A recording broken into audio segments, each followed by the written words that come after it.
First you'll need your VIN number, and that's one place that you can find it is the left bottom corner of the windscreen. Also find it inside the door there and under the bonnet or the hood. So for the VIN number, we're looking at the last 5 digits here, 63543. When we add them together, 6 plus 3, 9 plus 5, 14, plus 3 is 18, plus 3 is 21. So my coded number or code number is 21, the sum of the last 5 digits. And now that you have your code, your 2-digit code, the sum of your last 5 VIN numbers, you can get in the car. So this is obviously a right-hand drive E89 Z4. Now this process might work on other models, but here's what it is for the Z4. So I've got my key here, and you can do this in the 3 stages of ignition, let's say. So ignition or accessories, I think, is this position. Press the button once, all the dash lights up, and we'll call that ignition on, and you can do it with the engine running from memory. So I'll do it from this first stage. For me, this is easier because I don't have my low fuel light warning light coming on or my brake pad sensor warning light coming on. I'll show you afterwards how to do that if you've got warning lights on. So in a trip reset button here, press and hold, or press it once to light up both parts of the screen if you're doing it from this menu. If you're doing it from the regular menu with all the lights on, then you don't need to do that first step. Then we press and hold, and it's going to go into the secret menu. Pressing and holding still, and there we go. So there's the menu. Now I want to go to menu 6 myself to check my fuel level, raw sensors. So I come through to here to 6 and nothing happens. Goes back to the main screen. That's because it's locked. So some menu items are available, I think, when it's locked, but easier just to unlock it. So press and hold again, and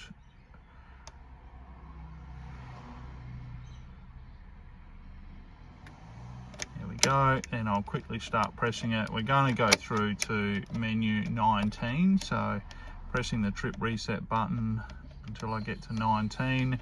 Then it's going to show the lock is on. Wait for the next screen. As soon as that shows the code 00 at the bottom, start pressing the trip meter until you count up to the number of your sum of your VIN, which for me is 21, and leave it, and now it goes back to the start. So it is unlocked now. If you want to verify, we can just press and hold that briefly and then go back through to menu 19, and we'll see that it is 18, 19, lock off. So currently the lock is off. I want menu 6, so press and hold, go back through. I'm not going to go through what all the menu items are, there's lots of videos on that, but here's menu 6. I just wanted to verify I've run my car out of fuel, and I wanted to verify that the tank, although the needle sits on 0, I wanted to see that the tank was actually reading 0. And here it is here. There's multiple readings here, so it's showing they've got 0.1 litres in the tank.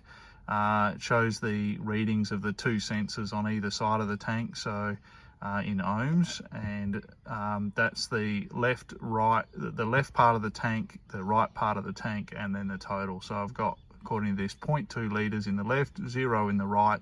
The sum of it is 0. So that's good. I wanted to know that it was getting down to 0. So that means that for me, if I'm ever getting close to running out of fuel, I could come into this menu and look at what's left in the tank, and knowing that 0.2 is actually bone dry, or not bone dry, but empty enough that I can't run the car on level ground. So if I saw a number in there, let's say 1.3, then I know I've got 1.3 minus the 0.2. I've got 1.1 litres of fuel left that I can drive on, and disregarding whatever it says kilometres to empty.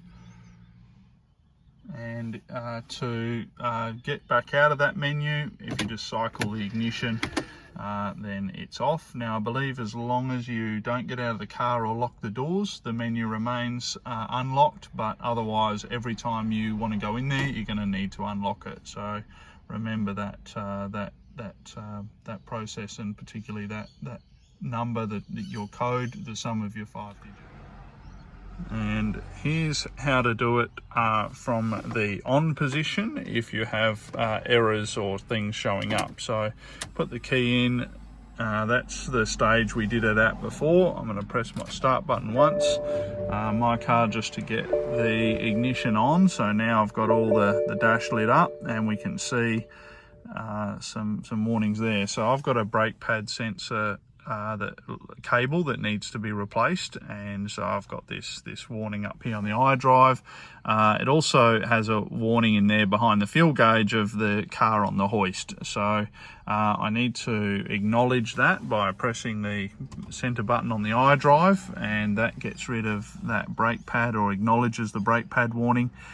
Still got my fuel gauge warning here, so I believe it's the BC button, pressing the BC button here on the stalk, and that gets rid of that fuel light temporarily. If I don't start entering the menu quickly, that fuel light will pop back up. There it is. Press the BC button again, and now I press and hold the trip reset button, and it's going to show me, first of all, still pressing and holding, that brake warning thing comes up first. I'm going to keep holding it, and there we go, into the menu. And I'll just see out of curiosity whether it is locked. I haven't got out of the car yet. Let's go through to 19. And it is still off. But if, as I say, if I lock the car or get out of the car, I think then it will lock itself again. And now I'm back to that fuel light. Now, just to clear that, once again, BC in, and there it goes. So I think this process of using the BC to clear or acknowledge the warnings up there works whether the car is on or off. So BC again, and it goes away.